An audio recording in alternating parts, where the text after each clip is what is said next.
اعوذ باللہ من الشیطان الرجیم بسم اللہ الرحمن الرحیم رب اشرح لی صدری ویسر لی امری واحلل عقدۃ من لسانی یفقہوا قولی۔ رسول اللہ صلی اللہ علیہ وسلم نے فرمایا، حسن اور حسین جنت کے نوجوانوں کے سردار ہیں۔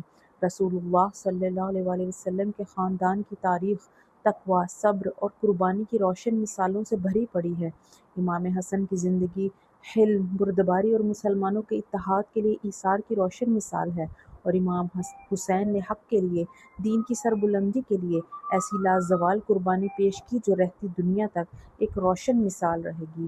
امام حسین نے شہادت کے راستے کو قبول کیا تاکہ امت کے لیے، ہمارے لیے ایک مثال قائم کریں جو رہتی دنیا تک ہمارے لیے رہنمائی رہے۔ سب سے بڑا سبق جو واقعہ کربلا سے ملتا ہے وہ ہے باطل کے سامنے کلمہ حق بلند کرنے کا۔ رسول اللہ صلی اللہ علیہ وسلم نے فرمایا کہ ایمان کا سب سے اعلیٰ درجہ یہ ہے کہ برائی کو ہاتھ سے روکے، اگر یہ نہ کر سکے تو زبان سے روکے، اگر یہ بھی نہ ہو سکے تو دل میں برا سمجھے، اور یہ ایمان کا سب سے کمزور درجہ ہے۔ امام حسین نے شہادت قبول کر کے ہمیں یہ دکھا دیا کہ ایمان کے اعلیٰ درجے پر فائز کیسے ہوا جاتا ہے۔ اسی طرح امام حسین نے اپنی جان کی قربانی دے کر یہ پیغام دیا کہ کسی بھی لیڈر کو، امام کو کیسا ہونا چاہیے۔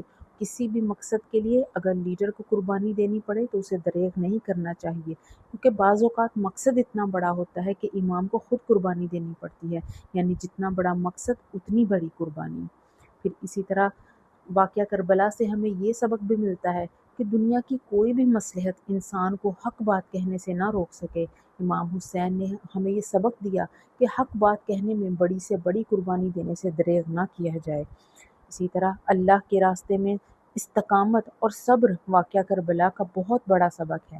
راہ حق پر چلنا آسان نہیں، اپنے اہل و عیال کی قربانی آسان نہیں، مگر جب اللہ کے راستے میں انسان صبر سے کام لیتا ہے تو یہ قربانی دینا آسان ہو جاتا ہے، کیونکہ انسان کی نظر اپنی تکلیف پر نہیں بلکہ اس مقام و مرتبہ پر ہوتی ہے جو اللہ نے اس کے لیے لکھا ہوتا ہے۔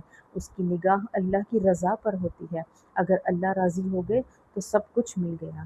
واقعہ کربلا کا سب سے بڑا سبق نماز ہے، جنگ کا میدان ہے، اور امام عالی مقام نماز کو نہیں بھولے، اور مخالف فوج کو یہ پیغام بھیجتے ہیں کہ نماز کے لیے وقت دیا جائے، لیکن انہوں نے اجازت نہیں دی تو امام حسین نے فرمایا کہ جنگ کے دوران ہی نماز پڑھی جائے گی۔ تو امیجن کریں کہ وہ نماز کیسی ہوگی جب امام حسین جنگ میں نماز کو نہیں بھولے، تو ہمارے لیے کیا ایکسکیوز ہے کہ ہم اپنی زندگی میں جو آسائشوں سے اور آسانیوں سے بھرپور ہے اس میں نماز کو بھول جائیں۔ اسی طرح حضرت حر کے یزیدی لشکر کو چھوڑ کر امام حسین کے لشکر میں آنے سے یہ پیغام ملتا ہے کہ اللہ تعالیٰ کبھی بھی دلوں کو پلٹ سکتے ہیں، اور توبہ کا دروازہ کبھی بھی بند نہیں ہوتا۔ اور ہم سب کے لیے، خصوصاً خواتین کے لیے سبق یہ ہے کہ وہ اپنے گھر والوں کے لیے ایک سپورٹ سسٹم بنے، جیسے کہ امام حسین کا ساتھ ان کے گھر والوں نے نہیں چھوڑا۔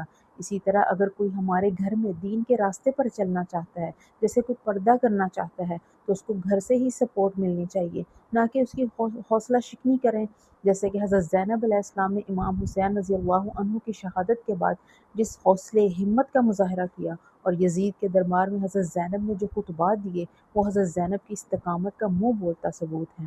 اللہ تعالیٰ ہمیں توفیق دیں کہ ہر سال ہم نہ صرف کربلا کے واقعے کو یاد کریں اور امام عالی مقام کی قربانیوں کو یاد کریں، بلکہ اس سبق کو بھی اپنی زندگی کا حصہ بنائیں جو امام حسین نے ہمیں دیا۔ وآخر دعوانا ان الحمد للہ رب العالمین۔